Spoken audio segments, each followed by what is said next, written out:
Well, hello everybody. Happy Thursday. We are live with another Savage Universe stream featuring Savage Worlds Ace and Swag licensees. Today we've got a triple header of villainous intent, but cartoonish in nature. Perfect for mustache twirlers like myself. And so I'll have everybody go and introduce themselves around the circle. So Pete, welcome to the show. How will folks remember you, know you from the Savage Worlds community? Give us a little introduction for you. Hey, thank you. I'm Pete Saloom. I'm from Pear Studio. I wrote things. I'm an Ace licensee for PEG and wrote things like Shadows of the Sacred Hills, Icelian Hybrid. We're just fulfilling Beacon Island right now, and we've just launched our follow page for Blackwood Gulch. So lots of Savage Worlds stuff. That's me. Most excellent. And Jeff, welcome to the stream, sir. How do people know you from the Savage Worlds community? Probably for the stuff that I previewed with the card set, the horror card set, adventure cards from about 11 months ago. I think it was the last time I talked to you. Nice. Welcome back to the show. Glad you're doing well. Yeah, and I'm also working on the setting, that Modern Magic that goes along with that. There's been some challenges with the cards that I'm kind of waiting for some Foundry stuff to get sorted out. Nothing too boring to talk about here, but it will get done eventually. Nice. And last but not least, Sir JohnDoom. Welcome to the chat, sir. Well, I'd like to make sure we're introducing Hannibal when he shows up like that. Oh, and the other. There's Hannibal's butt and there's Andorra's face. So we got between them one dog. Oh, hi everybody! My lovely fire. Look at that! Isn't there classy stuff today? You're very classy. I feel like we should have the two guys sitting up on the banister talking about everything going on too. Right, we need two fern plants, and then we're great. That's it. I'm JohnDoom. You might remember me from such chats as every time Savage Universe is on or Pinnacle does anything. I'm sitting in the Twitch stream with you guys as regular. I'm a swag author. I have many like 7 swag products that you can find by searching JohnDoom and DriveThruRPG. Well, most excellent. Well, welcome everybody. The before we get into the nitty gritty, here is the first thing I'm going to post on a nice little link for everybody. Let's see, we'll make it a banner. Create new banner. This is where to find folks in the Discord for Cartoon Villains. So that's the logo right there, Cartoon Villains, and oh, it's the Discord and the website. Let me see if I can't separate that out and be not technically obnoxious. So we're here to talk about Cartoon Villains as the company, but the new product that is on the thing, we got a great trailer for it. So I'm going to throw that up, and we'll watch the trailer here in just 1 second. But let me get this like easy, like actually. Are we done? They've redone the whole interface since I've been on. Like it's been a hot minute since I posted, and now the whole interface is different. So I'm like a little kid here going like, what does this button do? So I'll post it up in the comments. But let me show you this really cool intro video, and then we'll talk about it. So let's see, guys.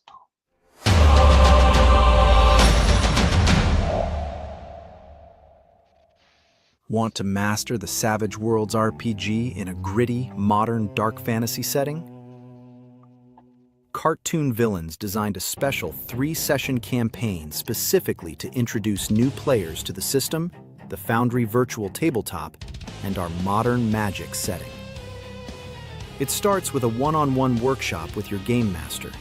You'll craft a custom persona or choose a pre-gen human mage tailored for the setting.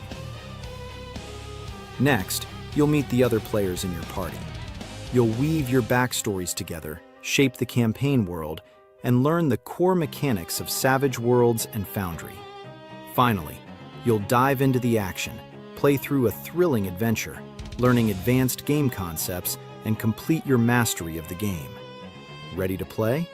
Follow the link in the description below to join the Cartoon Villains Discord and reserve your seat today.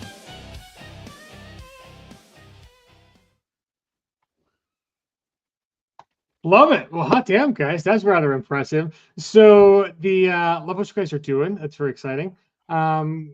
What about magic and the fantastical? Are you guys interested in exploring with this new product? So, well, Modern Magic is, as you know, is my setting, but I've learned a lot, right? And the last time we talked, I talked about my products being VTT first, Do you remember that? Probably not. It's been 11 months.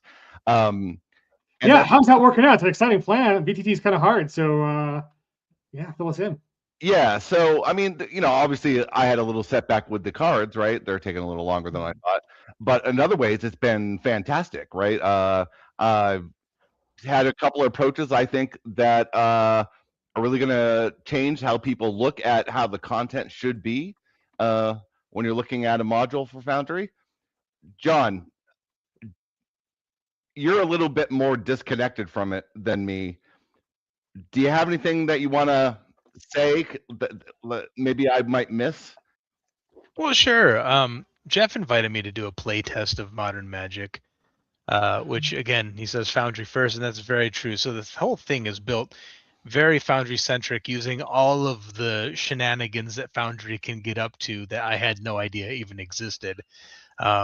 There's video stuff that's built in, music stuff that's built in, and it all seems to be like single click from the GM side.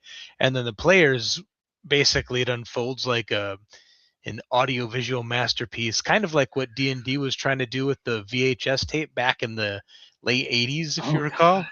That's a throwback. Right? It's like that, but cool, actually. So it does allow for some pretty fantastic play that happens. You still have that character interaction that's really, really cool because you build your characters together, like Jeff said. And then yeah, the story ends up being just a load of fun as you're playing through it and kind of seeing like videos pop up and different effects happen in the background, music going along with it. That's all all of the medias that can happen in the Foundry VTT are pushed into your face, and it's fantastic. Yeah, so I've been working on it so much that I'm so close to it that I look at some things that are cool to me because they were hard to do, right? And then I was just curious. Sorry, didn't mean to put you on the spot, John, but I appreciate it because I had forgotten that is really part of the pull for me. What's really important now, my favorite thing I've done so far is the session 0 mechanics. So it's this way to get someone to kind of break the ice if they're new. And it really took off at the Savage Rifts Con. I ran 2 games that weekend, and I went from Wednesday just volunteering and having no one to having full games just by beating the drum on Reddit and a few other places, the Foundry, VTT, LFG board and stuff. I got really lucky. Between that and the help I got from the people running the con, I filled up 2 rooms real quick, and it was a great time. Well, your fans have joined us. The Jesse says, "Hey, I'll pump for this. Played the playtest at SavageRifts.con and had a great time. Looking forward to seeing more." So you didn't scare away at least one guy. That's amazing. Right. This is a unique approach, right? Like I don't know anyone else that's really doing the VTT first kind of or VTT forward kind of approach. What made you think that was the way to go? Because I mean, I think John gave a really good rundown of why it's awesome. It's very immersive and it sounds a little scary. It sounds a little scary to go directly to the VTT. But is that the experience you want? Like you want your game sort of. It's necessity is the mother of invention, right? All my games are online. So, and I and I run into the headaches that come up from that, right? So some of the bigger ones are you look at a PDF that's been converted, and it's really hard to read that during a session, right? So, excuse me. So I'm breaking the actual information down into smaller bites, bullet points, smaller, searchable. And if I know that you're going to be on Foundry, I can do some really amazing things. Like there's 2 search plugins that are really excellent for Foundry. One is called Quick Insert, and the other one is Omni Spotlight, I think, from Ripper 93. And they just index all your journals.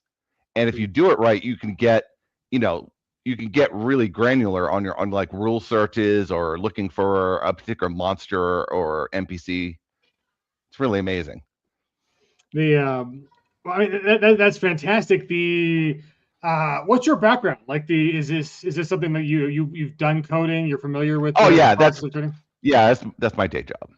Oh, nice. Okay, good deal. So not for the faint of heart. Not exactly something that's really approachable for folks who don't have the background. But it's good you're leveraging that, because I think I mean, you think about it, like, I think our hobby is very young. I don't think it's been established what the kind of, even just what the play style is. I mean, I think there's a traditional dungeon crawling thing that was original, but I mean, there's so many more ways to play the game than that. And so I'm very interested in that. Your take is, well, let's try the actual experience of the VTT first and foremost, and forward. And really that's. It's interesting that, like, even big companies, and I'm sure like D&D, like, not only John mentioned like the VHS back in the 80s, but I think Wizards of the Coast themselves was trying for a very unique VTT-ish kind of forward attempt with their sigil, which I'm pretty sure they stole from our Sigil Entertainment. Come on. Yeah. But and that didn't happen. So you are alone in the field has been cleared for guys like you to come through and actually deliver on the promise of VTT first. Yeah, and I don't want Baldur's Gate with more steps either. So I'm not doing a lot of automation, right? There's a set piece. I have, if there's any kind of multimedia thing, the entire clip is less. I have a rule after playtesting: no more than 1 minute and 30 seconds. That's it. So nothing, no audio clip, no video clip, everything, all the set pieces are 1 minute 30 or under. So they're really quick. You can, because you still want to play a collaborative game, right? And that's crutch, right? That's actually my favorite part of what we did in the beginning with the session 0 stuff. That really came together. It took people from 0 to 100 on pre-gens that they just picked out, right? It was a really cool experience. Well, and you mentioned session 0. In general, like, how important is it, do you think, to get people on the right page and the right mind frame for playing your game by doing a session 0? And how did that, explain how you've made that work in the module? Yeah. So one thing is, I'm putting tutorials for basic things in Foundry, right? Video tutorials right inside the scenes, so you can watch them. So and you can expose those to your players. So this is how you change your dice so nice dice. This is how you use the zoom wheel to go in and out. Like, nothing crazy. Just all, there's a mountain that people have to climb if they're playing Savage Worlds for the first time and they've never been on a VTT before. Right? So it's solving those type of problems, right? You're trying to onboard someone and they got a lot coming at them at one time. Well, it is a lot too. So I'll have John come in on this one. John, you're running me and a group of us through Rise of the Rune Lords, and already published module. But I mean, there's still a ton of work you have to put in to even polish that off and make sure that it's working right. And we've definitely learned a lot about our VTT conversions from kind of playtesting that. How do you think the in-person experience versus the online experiences is for RPGs? And I'm going to throw up, if you guys want to support JohnDoom, this is the link to get his stuff on Drive Thru RPG. So what are your thoughts on VTT forward kind of design and playing versus in person? No, I mean, you're right. There is a lot of effort that goes into getting things set up for VTT play, even stuff that's like the pre-built modules, like Rise of the Rune Lords that you're playing in. And depending on how well this goes tonight, you might get an extra Benny or two. We'll see. Just stop killing my characters, okay? No, I don't know about that. That's if you're doing badly. We're just gonna aim at you. No, so there's a lot of extra steps that go into it. But one of the benefits is that, like, you and I would never be able to game together otherwise, right? If we're too far distant. And that's the nice thing about the VTT thing, is I can have a table with my friends that I would otherwise not get to see or hang out with on a weekly basis or bi-weekly basis. So it's really that. As far as the prep and setup, I don't think it's that much more different. Sorry, it's very different. I don't think it's that much more effort than it would be for someone who actually likes to do cool prep at their table. For setting something up in person. It's just a different kind of prep. It's less like printing things out and building structures as it is, making sure that the maps are set up right and you got lighting that's fun and the bad guys' weapons work correctly. Well, I mean, that is the thing is like it is immersive, right? And I agree with the point of like I don't think anyone really wants a video game. You know, if you want a video game, get a video game. Those are hundreds of millions of dollars, and they give you a certain experience. I think people are wrong when they try to video game their own thing, but you know, it is undeniable that you can do music, you can do minor effects, you can do stuff that is more immersive. You know, if you plan for it. And I mean, that's the kind of the crazy thing that Jeff's doing is like he's planning for that from the start, which is, I think it's a great idea in the sense that one of the issues I think of any publisher, and I'll get Pete's opinion on this, is kind of a, you know, turning your hobby into a business or multiple studios, all the things that Pete's doing, is, you know, when you're trying to get something just in print, there are just certain, you know, assets, video, graphical assets, and text, things that you're getting to put together. And then it comes to the VTT, and you're like, we didn't even consider that as a thing, like, you know, and it's weird in the if you've already done sort of the crowdfunding or the money raising phase, you know, trying to come up with, you know, really cool stuff afterwards is very hard, right? If you want to do voice acting or you want to do video, like even just the tutorials Jeff's talking about, like, you know, those are time intensive, money kind of things that you know aren't considered when if your primary goal is, you know, publishing books or whatever, or even just PDFs. So so Pete, how have you found kind of turning a passion and a hobby into a business, into studios, getting more serious about it, wrangling all of the various cats that need to be shepherded, I think is kind of our industry? Well, I'll start by saying I'm still Pear Tree Studio. I have not expanded to multiple studios yet. You know, with the fame and fortune, I'm sure I will, you know, eventually, but we're just, you know, one step at a time here, really. No, the thing about the VTT stuff for me is I'm very distant from it. I am very much a convention GM. That's what 95% of my life is. I don't have a weekly home game in my dining room or anything like that, although, you know, I'd love to.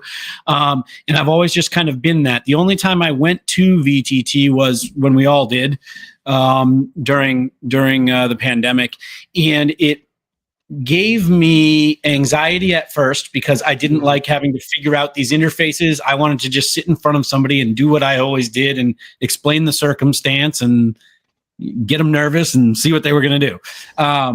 And it also had this great silver lining, which John pointed out, which is I now have friends in various parts of the globe that I didn't have before, that I, you know, have kept to this day. And that's just because of the situation we were in.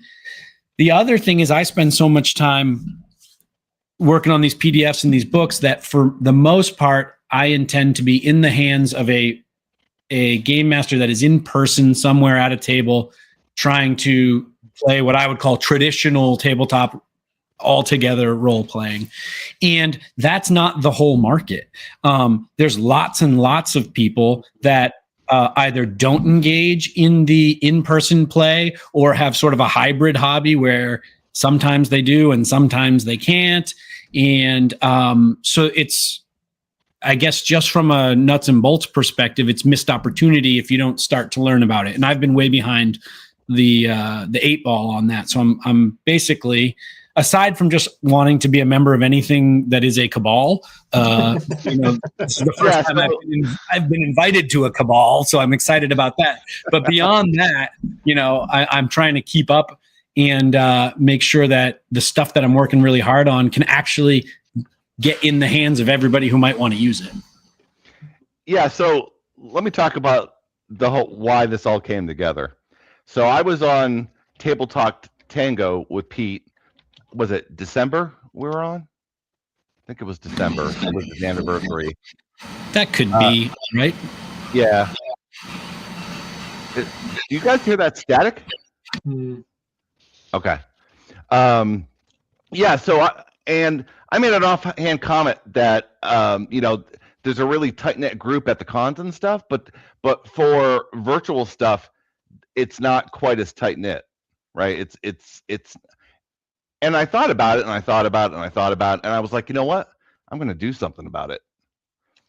So I contacted Pete, and I'd already been talking to John for a couple of months already. He helped me with some cards and, just shooting the breeze. And I've gotten help before from Kristen Serrano and probably a ton of other people from the Foundry VTT Savage World section, right? So that whole gang.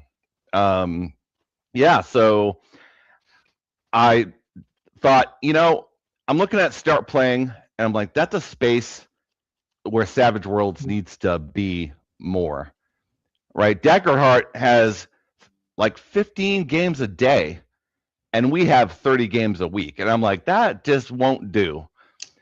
So, it's the game needs more awareness, because I think people are really missing out on how fantastic it is. It's fantastic in person, and it's one of the best and most well done Foundry systems that are out there, right? When you look at what the best Foundry systems are, it's Pathfinder, Warhammer, and Savage Worlds are like the ones that are put together the best, right? They do a lot.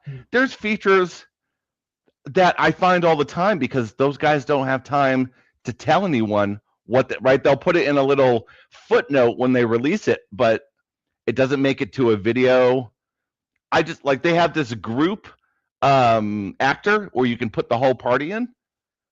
It was like from early 2024, and I just found out about it like, I don't know, 2 weeks ago.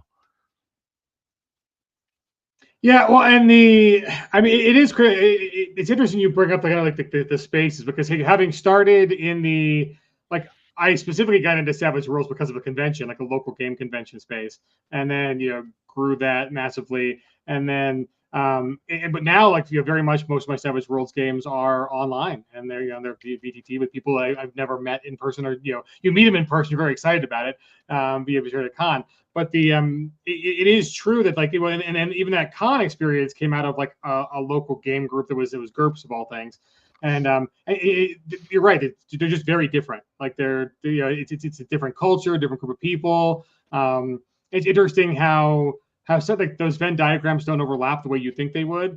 But I also agree with you in the sense that I do think Savage Worlds is particularly good for both, or all three, really. I think it's good for home games. I think it's good for one shots that are much more convention style, and then for the online, it's maybe it's just the design ethos of being a little faster, a little more simplified, just allows for those three. I think the one thing is that I'd say this about our design of Rise of the Rune Lords is that for a long-term campaign game like that, advances feel a little slow, just in how often you're going. But you think about it, and it's, I think even probably Paizo realized this. Again, this is 20-year-old game design, 25-year-old game design. So let's not be too harsh on them.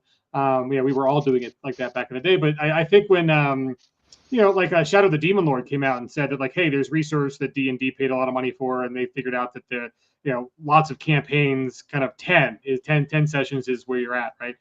So let's have a progression system that is just 10 steps, and that's it. It's designed for that, and we're done. My critique of Savage Worlds would be, you could do the 10, 12, 13 kind of session if you did like an advance every session, or a little longer, 20 sessions every other. But some people do campaigns that just go on and on and on, that are these super long things, and I don't know any system that really handles that, because you top out at level 20, or you top out at legendary, and Savage Worlds has beyond legendary. You can keep adding edges or whatever, but I think there's a sweet spot where your character is fundamentally changing more mechanically, and I don't know any system that could do that over 20. I mean, just my mind can't capture an answer to that. If I had to throw one criticism, the conversions seem to be still book focused, and that's what the hole I'm trying to fill, right? Is the way that the data is presented, the way that an actor is presented. Like a really big one for me is the small stat block for an NPC or a monster that's in the VTT modules. It's great when you're in person, but it's not so great when you're running it in a VTT, because you expect certain automations to happen, and I'm talking about the really basic stuff. My example I go to is boost lower trait. If that stat block isn't set up right, it doesn't affect the stats properly to nerf the monster. You have to do it in your head. And at the table, at a VTT table, that's not great, right? Because you don't have pen and paper, and you're not using the same supplies, right? And you also have an expectation that it's going to work a certain way.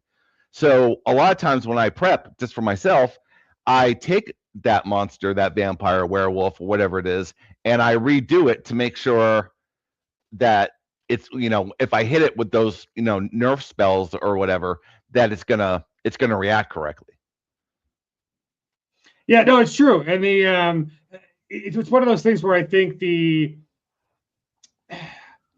I don't think I'm giving away any industry secrets here, but I would suspect that the budget to put out a high quality 150 page, whatever kind of PDF and book is probably very similar to putting out the module, and they don't overlap really. Like there is, if you wanted to do both, it'd be twice the expense.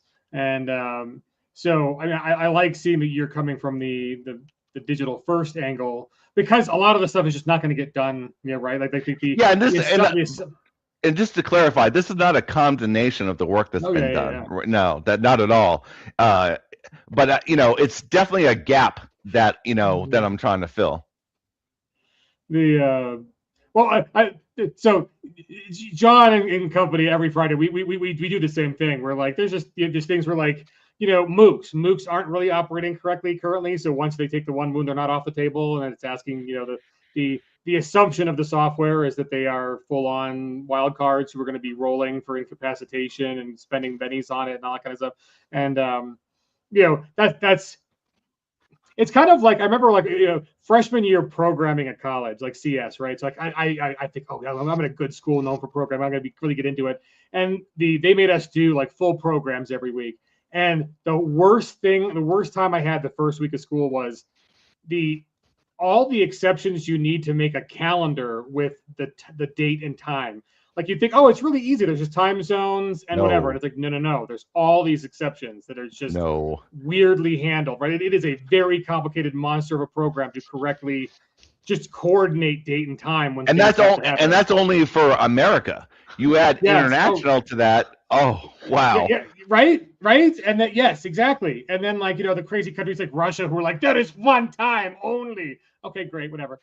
Yes, right. And so there's just all these exceptions. And I think that's kind of the problem, right? Is there's a whole lot of know-how and creativity that have to go into knowing the system so well and how it has to translate to the VTT experience to handle all of those exceptions. Like the time, like you said, like, there's a mook who has 3 stats, because that's all an in-person GM would need, because, say it's a mook, whatever, up, down, off the table, easy. But the program doesn't know that, right? The program, and to change it, you have to have all these new classifications for what an object is. And, it is kind of mind-boggling, just kind of the exceptions you can make with that. But I want to throw some stuff up here real quick so you guys can see some stuff. I am not a fan of Russia. Yes, in Mother Russia, I am the #1 fan. Let's see. Pete, let's get, let me throw up. Prepositions are hard, guys, and they're very awful when you get them wrong. Don't throw up. Right? Throw on, throw out, throw it. Okay, so you've got a Kickstarter coming up for Blackwood Gulch, and you have the follow page. And let me make sure, if I haven't done the link already, I'll throw it up there one more time. Thanks. And but tell us about Blackwood Gulch. Yeah, absolutely. So Blackwood Gulch is going to be a source book for Savage Worlds for any GMs that want to run cool Western adventures. And the reason I started it is we just crossed the 2-year anniversary of Shadows of the Sacred Hills being published. And that was the first publication I ever did as an ACE licensee for PEG. And so I'm proud of it. And it's just gotten an enormous amount of support. And people have been very kind about sharing, their stories about running it. And so I decided to return to the town that adventure is originally set in and start to expand upon it, because that's been suggested to me time and time again by folks who have read or played or run the module. So I'm doing that. I'm just getting started. The reason I'm excited about this is I'm going to at least attempt to do this in a collaborative way with fans and members of the community, because I think that would be more fun. Certainly, I guess I could just sit at my computer and write whatever I want the town to be and all the people and all the adventure hooks, but I think it's going to be more interesting to throw out the surveys and welcome the sort of fan generated feedback and things like that, and try to shape it together if we can. And I'm sure that is going to give me some nightmare curveballs along the way, but we'll bend and not break, and we'll get through it. And I think it's going to create something really cool. So I'm excited about that, and I hope other people would like to get involved as well. That sounds really cool. It does. That's amazing. And here's the background of like having worked on like 20 some PEG Kickstarters and some other big Kickstarters for other folks. The that little notify me on launch thing is very important. If you're even remotely interested in getting involved with Peter's works, which are great, the click that follow button. That is the hardest part about being a small-time creator, is like getting an audience and getting them to notice you. And Yes. the tools of the platforms are unforgiving. So like on Kickstarter, they don't like a creator doesn't know who you are unless you really actually back the project and stay back through the whole thing, and they get the list of the people who backed at the end. But you know, Right. There are a lot more people who are very interested who just don't back for whatever reason, and they lose touch with you. There's no other real way for them to reach out and send an email or show up in their feed. So that notify, it's the best Kickstarter can do. I wish Kickstarter would let you know people who follow you and give you their email, whatever, or you could opt in. They don't currently. I think that's a problem. BackerKit does. They've got kind of a launch thing where you can actually give them your email account, and so they can email you even if you don't back their project, which is great. But yeah, hit that launch thing. It helps on so many levels. One, it helps Kickstarter on where Kickstarter wants to position this when it does launch, and all the behind the scenes stuff, the back end stuff. So the more people who follow, the better chance that this makes it to the front page, it gets featured and all that cool stuff. And two, it just allows Pete to get a hold of you guys if you actually do back the project. So hit it, go there, do it right now, and then come back to the video. You can even leave the tab open, but I threw it up in the comments, the link, but boom, the follow now. And I hate, this is the question that no Kickstarter creator wants, but when are you thinking? Is this a first quarter project? No. This one's going to take a while, because I'm going to take my time. Like I said, I want to draw other people into the process. I don't just want to hammer it out and send it off. I want to take enough time. I have no deadline that I have to rush it for. Certainly it's a 2026 project, I'll say. But I don't have to be right under the gun doing this. We are still fulfilling Beacon Island at this time, although it's done. We're just kind of waiting on sample prints at this point. But so we're going to work on this throughout the year. I will kind of gauge the engagement involvement that I get from other folks, and sort of calibrate, how deep we go and how vast we kind of make this thing based on, who gets in touch with me and start to participate. Yeah. So since you invoked the name of Beacon Island, give folks what are you doing a pledge manager for? Can they get in on this yet if they didn't get the campaign? And what is Beacon Island? So it was open to late pledges. Those are now closed. We are fulfilling. We're just basically waiting on the sample prints to come back now before we send out that part of the fulfillment. But the digital fulfillment is already done. Beacon Island is our sort of kids on bike theme, sci-fi, very much rooted in the 1990s New England summertime vibe. I'm a New England person, so it's very much autobiographical. I just want to jump in for 1 second here. So here's a little trivia for you. We until recently, I didn't really know Pete, but he grew up in a town 5 minutes from where I grew up. That's right. Yep. It's a small world. It's a very small world.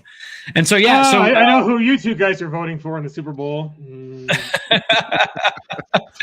it's a very important week for us. I don't know if the camera can catch that there, but the old school logo. There we go.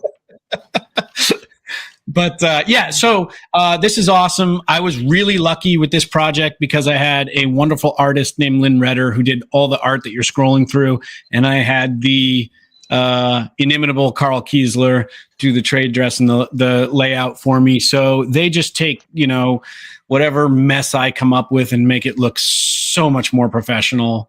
I'm almost like a grown up when I work with people like that.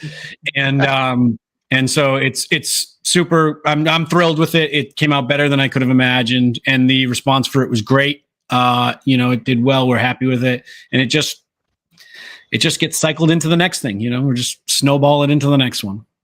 No, that's really awesome. You guys mentioned community, and we kind of talked about how like the Venn diagrams overlapping. I mean, we are at PEG really very, very proud of the swag community and just how much. Well, would you like to hear our manifesto? There's a manifesto. Here we go. There is. So, I mean, it's all tongue in cheek, obviously, right? I'm not the Unabomber, promise. So when I get everybody together, my idea is this. They're helping me with play testing and ideas and stuff like that. It's a brain trust, right? And I'm going to help them get their smaller one-shots onto Foundry as modules. So that's step one. Step two is I've convinced them that once we do that we should be running them onto like a special day on Foundry, where let's say we do a Fast Furious Fun Friday, right? Well, you can expect that at 8:00 Eastern on a Friday night, there's going to be a one shot run by the creator and do it multiple weeks in a row. Oh, that's fantastic. That is the thing, though. The modern era is weird. It is weird how connected we are and disconnected, like physically distance-wise, but connected, like, you can find your niche of people who, whatever your niche is, like let's take tabletop role-playing games, you might not live in a part of the country where there are 100 people within 100 miles of you that would play that game, so you're never going to get an in-person game. Luckily, like I live in Colorado and it's very like RPG heavy, like we have military bases, and so you kind of get a stable group of gamers from that. But it's different than a fandom, right? I mean, it is more like non-sexually intimate. It's the games we play are they're emotional, they're intellectual, and you're doing it with other people who are also like they're real people, not just kind of like it's not like playing like Yahoo games where like Hearts or Spades or Bridge or whatever, where there's no real connection with the people you're playing with, really. They're just games. They're in depth and different than a fandom is that we're not just like fans of a thing. Like it's highly participatory. We are part of the game. There is an undeniable link between every system and then the people it attracts to play it, and it is entirely almost out of the hands of the creators even.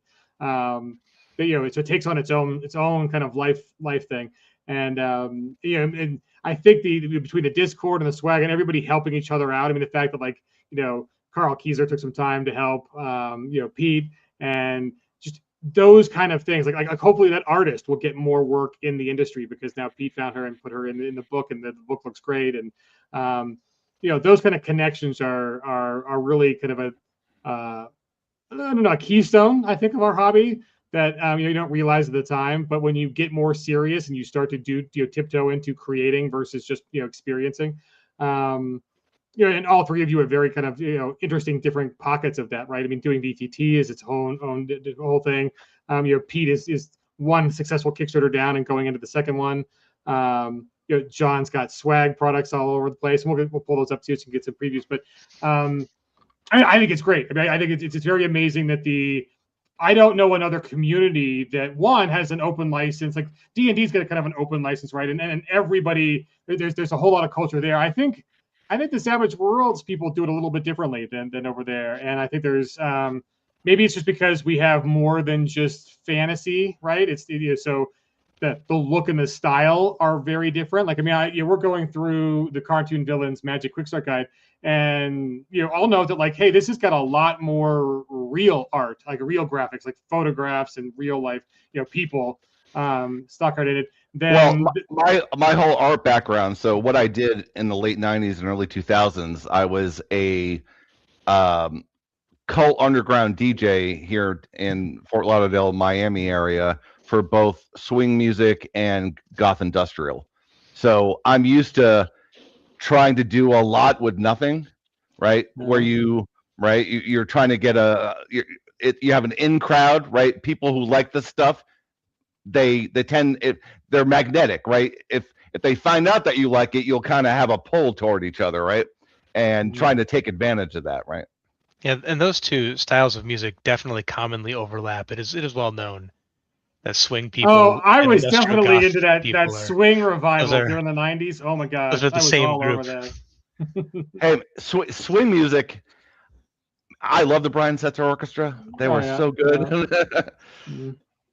But yeah, Lando, I think you got it in one. Like our community is so much brighter than I've seen other ones out there. When my first product was getting close to being released, was the Seventh Kind.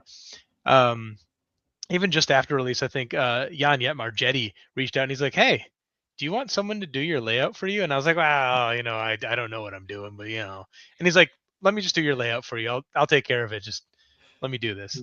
So I was like, okay. And then, so I released an update to Seventh Kind and suddenly there's this great layout inside of it. And the trade dress is a little bit better than it was before, and it's just the members of the community are so willing to just step out and just help where they can. Right.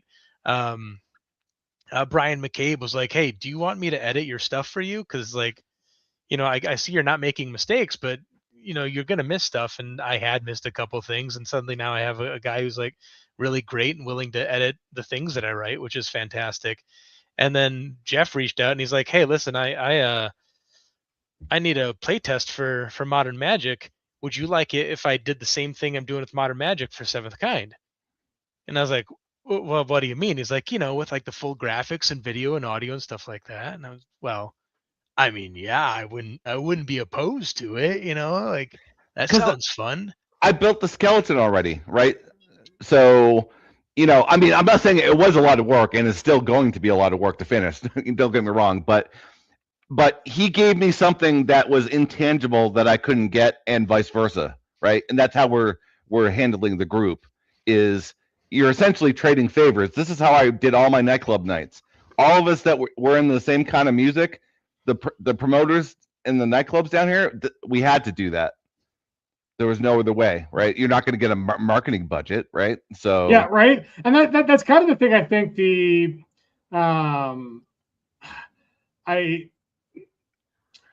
I don't think the fans realize, like, and this is so inside, like the marketing guy for the RPG company kind of stuff. Like, I almost don't want to say it out loud, but I think one thing fans don't realize is just how expensive and multimedia this industry is, and how the price point in people's minds on what books are worth has not kept up. I mean, for the most part, people think that a book should be the same price it was 30 years ago. And you go back and look, and like, the book 30 years ago was some like, black and white art, maybe 10 pieces. And, maybe it was hardcover or not, but now it's, the standard of production is, full color, everything, high quality art, all that good stuff. And then just the layout is not just, 1 or 2 columns standard, whatever, Quark Express spits out. People expect, a high degree of interest. And then that carries over into the VTT, right? I mean, the VTT is a whole different brain kind of model of presentation and what things need to look like. And I know Val's in the audience, and he's working on a thing that turns VTT modules like into PDFs. Kind of a process. Interesting, like, it might help you out, Jeff, going back from what you do in the module. Yeah. Discover the module. And but I mean, and just kind of even the just seeing how all these kind of things are coming together, and like the rise of AI and some of the very vocal anti-AI folks, whatever. And it's a hard business. It is not like and I think video games is also actually very similar. Like, for as much as video game studios have more Hollywood-sized budgets than anybody on our end does, I found a receipt I paid for like Babbage's, which was, I mean, it's probably long since gone, like a mall computer game store. And I think it was for like one of the Myst sequels. And it was like 60 to 80 bucks, I think, on the receipt. And that was forever ago, right? And it's like, that's what video games are still charging. It's like 60 bucks for an experience that could be 100 or plus hours of content. It just seems a little. I am very old, but I remember the before times when Atari and Intellivision cartridges were $90 in 1983. Yeah. Yes. And people are mad now about $50 games or $60 games or whatever. And I think that's part of the reason we see other industries moving towards subscription models or DLC models. I think when I hop off here, I'm gonna go play some Grounded 2, and like that's a game that like I don't even know if Grounded 1 finally shipped. Like it was in early access for forever, right? And I think that model is trying to fund what is an immense amount of development in the back end, right? And I haven't seen anyone really do it successfully in RPGs. It's kind of hard for books. Like I would say the Seventh Sea Kickstarter tried it when they kept adding books as an add-on for the Kickstarter when it was going really well, like the $1 million one. But I mean, that bankrupted the project, right? Like they added extra books and they scope creeped it, and they 3 months later they had to sell that. I mean, that was a sad kind of case of the industry. So I mean, we're young and we still make crazy, sometimes ill-informed / dumb, whatever decisions. And but being a young industry, I think it also means that there's a whole lot of room for creativity and for different modes of play and for different styles on how these games can be played. And I'm looking at JohnDoom's list here, and I've only played in Seventh Kind, and I'm like, man, I want you to play me through the Sphinx adventure and the Airship adventure. So okay, fine. If you're twisting my arm, I mean, I'm not going to buy them, so I don't read them, so I can't cheat. That's one problem too. So poor John. Okay, so I got to give him props. I got to give him a GM Benny for this because he hasn't been on when I've been on. So the entire reason we're doing Rise of the Rune Lords isn't just like because Peg published it. It was like 15 years ago. Brian McCabe and I played in a ill-fated campaign that only made it through like 2 books of it, and we wanted to like mentally finish it for our characters. We had good characters. We were having fun, and it wasn't working out with our. We had a punitive GM who was kind of like GM versus players. And I don't know, that just doesn't work in any system. I don't know a system that really does work in because, if you want that, play a board game or play a competitive game. Don't play an RPG because RPGs just don't have the safeguards in place to be competitive like that. It seems weird. But anyways, so we kind of like strong-armed JohnDoom into running it for us. And the other problem too, though, is like we were 2 books ahead. So we kind of knew everything that was going to happen for the first 2 books. So John's like, we're like, John, is that character really like that? And he's like, God darn it, Landauer, stop it. So it was a little bit of cheating because 1, I had read it and edited it for Peg, and 2, I'd already played it. But anyways, we're past the books that I know of, so I've stopped looking. But I don't want to buy your stuff now, even though it's relatively nicely priced, John, $5. And $1.50 for a No Massacre with the VHS and that one's pretty fun too. I think. I mean, Terrible Hindrances I put out there for 50 cents because it was an April Fool's joke, and it's. Yeah. Basically like 3 pages of just really awful hindrances, but I drew all the artwork in that one, so that's super fun. Same with Garden No Massacre. And then if you do want to buy The Adventures of Doom, of course, that is I should have some preview in there. There's a bundle for that, and it's I think $8 for both of them. We should call his start playing night a Night of Doom. Yeah, there we go. Yeah. There we go. See, look, outhouse art right there. Irritable Bowels Major. Yeah, I think I did the whole thing available, so you can just download the preview if you really wanted to, and you don't want to pay for it. I'm fine with that. That's Peaked in high school. Oh, John, I love it. Yeah, I've seen all these because I remember when you were putting this together and you were running ideas behind us. But this isn't even my final form. Oh, glorious. See, I love this stuff. I mean, you're just not going to get this with D&D Adventures League, right? Because there's no place for this in the D&D mental sphere of fantasy. So, okay. So before we wrap it up, we're going to go back around the loop. We'll start with John this time. Love what I'm seeing on your catalog. What are you working on next? You got anything that's coming down the pipeline?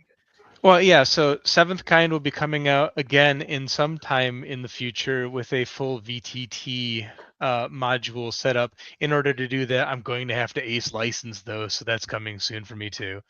I forced him into it. I made him an ace because he had no choice. Good job. In addition to that, I'll finish up the Pulp Adventures. There's going to be 5 of them total. The third one is coming. I've just had about a year of a block where I don't like one map, and it's just completely derailed me on how I want to write it. Mhm. So as soon as that one's done, the last 2 are already like percolated and ready to go. And that's going to be a good time. And then there's a couple more things that are on the plate. I think the next one that you guys are going to all enjoy is some prehistory game. Homo sapiens versus Homo neanderthalis. So we'll see how that goes. Like Clan of the Cave Bear-ish. Kind of, yeah. Except for Hunt for like Fire. let's make the Neanderthals as scary as they're supposed to be. I mean, they're basically the orcs and ogres of Oh, nice. prehistory. So let's make them big and scary. I love the theory that like the uncanny valley people experience is actually your DNA remembering the Neanderthals being horrible monsters that are just not quite human, because like Close the to idea human, is but like right? just different enough so things look weird. Yes, 100%. Right. Love that. Well, awesome. That sounds great. And GM Benny to you for Friday, and then one for me too. Yay. And then Pete, Yay, thank you. right? Look at this. You're gonna kill us. Oh no, this one is we're starting a new book, so we're not. We just did the big bad book. Yeah, you just finished the big bad. Okay.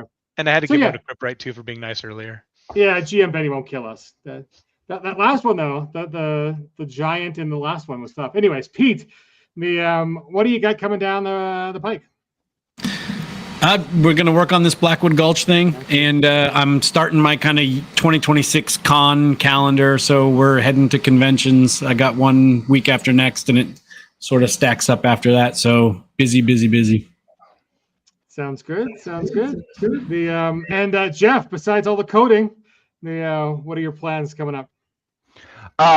I'm working on the rest of Modern Magic. I'm play testing it. I'm running, and the parts that are done, because it's going to be a plot point campaign. And the stuff that's already done, I'm putting on start playing. I'm helping these guys with their stuff. We're working together. I do really want to show what we have so far for Seventh Kind. Is it easier for me to drop it into you can just do a share screen. If you see at the bottom, there should be a little plus on a monitor.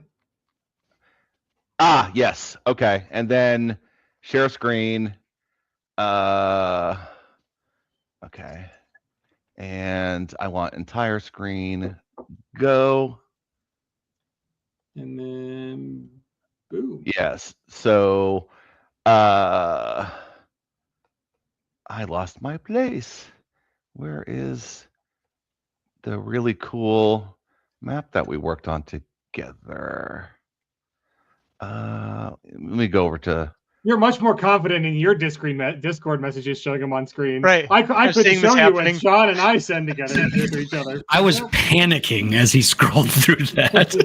Yeah, I'm not much of a swearer or a dirty meme guy or anything like that. I'm pretty on point when I use Discord for a reason, so I don't have a lot of worries, right? Neither are any of us. Yeah. Yes. Yeah. Mm-hmm. So I don't know if you've played and seen his original map, but we worked on this enhancement together. It's gorgeous. Yeah, it came out amazing, and we're it's going to have an importer. It's going to have pretty much all the features that you would expect out of a Foundry module. A set of alien dice, sound effects, the whole 9 yards. That is super impressive, and that's awesome. I don't think people understand that really just how expensive and technical it is to put out those kind of things. So seeing that at the level of a swag product, or now Ace, cough Ace, that's great. That is amazing. We love seeing that.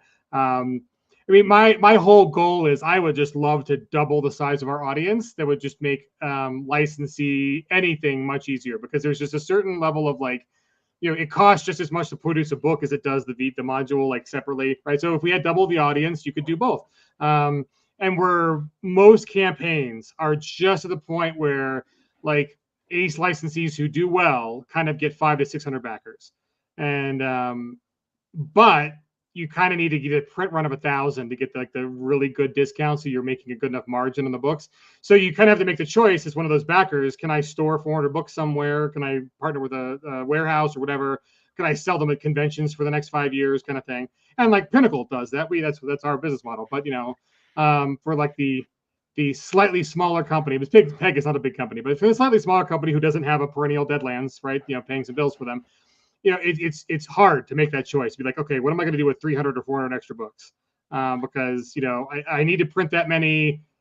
I can print fewer, but then the campaign's kind of like, yay, pat myself on the back. I got published. I made the books, but it doesn't pay for a new print run of that book. Like, there's some really bad math in the gaming industry, and like Jamie Stegmeier's got some blogs about it. But Jamie points out that in board games, there are some board games that are one and dones or whatever. There are others that will stay in print forever. And the problem is a lot of people don't account for this. Your first print run, when it sells out, needs to nets you enough profit to pay for the second print run, because very, very few projects ever go to the like, here's a second Kickstarter campaign, just reprint the game you already have, right? And if you do it for like a deluxe version or whatever, you're kind of making a new game, so it kind of defeats the purpose anyways. People don't consider that, right? And a lot of projects just don't have the backing of that number of backers to get there. If we just doubled the size of the Savage Worlds audience, like that 500 becomes 1,000, and then you could just pay for your 1,000 print run and see where it goes, versus having to kind of make the harder choices of, do I have to become a real business now? Do I have to pay the taxes on this? And all that kind of stuff you get when you just have stock sitting around. So that's my goal. I hope we double in size, and then everything else becomes handy. And the only way that happens at our level, not at Peg's level, is through networking. John touched on it earlier. He mentioned just people being willing to share and help, and it has to be those webs connecting over and over again 1,000 times. When you don't have the marketing budget to go out and make it happen, financially that way, you just have to keep talking to people. And it has happened for me. I've been incredibly lucky with just reaching out to people who I admired, and then they just decided to take the time to get on a Zoom with me and tell me what to do, so that's what we have to do. Yeah. So I guess the last thing I really want to stress is we are looking to increase the Cabal. So if you are a creator who is willing to put in sweat equity to help others, get a hold of one of us. Let's do it. That sounds great. Well, awesome, folks. Well, you know where to reach these people. I threw up their addresses while we were on the stream. It's absolutely amazing just seeing VTT, seeing another successful Kickstarter from an ace, and JohnDoom moving from like big time #1 fan into swag into ace. See, look at this, all this graduation that's happening, the life goals. But thank you guys for joining me. Thanks everybody for watching. That's another Thursday for Savage Universe, and good luck to the Pats, I guess, as much as I hate saying that. I'll say this. Wow. All right. As a longtime Denver fan. Yeah. I'm so glad that the one title Denver is sharing with the Patriots, which is the most losses in the Super Bowl. Maybe you guys can go break that and own that one all by yourselves. Maybe. I hate the Seahawks too, so whatever. I'm just thankful your kicker can't kick. That's all. It's like maybe better to lose in the divisional championship than lose in the Super Bowl. It is. The Seahawks are kind of on a roll, and they're healthy too, which is just awful. We got a big problem. So, anyways, however it goes, I'll be watching, cheered along with everybody else. Hoping all right. This. Yes. Cheers, everybody. Thanks for coming, Jeff. Thanks, Pete, and JohnDoom. See you tomorrow night. Thank you, everybody. Yes, thank you. Good night. Oh, and Cripwright, thanks, Cripwright. Last second, I want to sign off, and then you're like, "Hey, I'm going to be helpful and support people." So, we love Chris. He's great, Chris Valentine, and look at this, look at all these people, all this good stuff. Anyways, that's it. I'm not going to play some music. We're just going to say goodbye. We've done an hour, and these guys can get back to creating so we can have more awesome Savage World stuff. So, get out there, play some Savage World stuff. Cheers.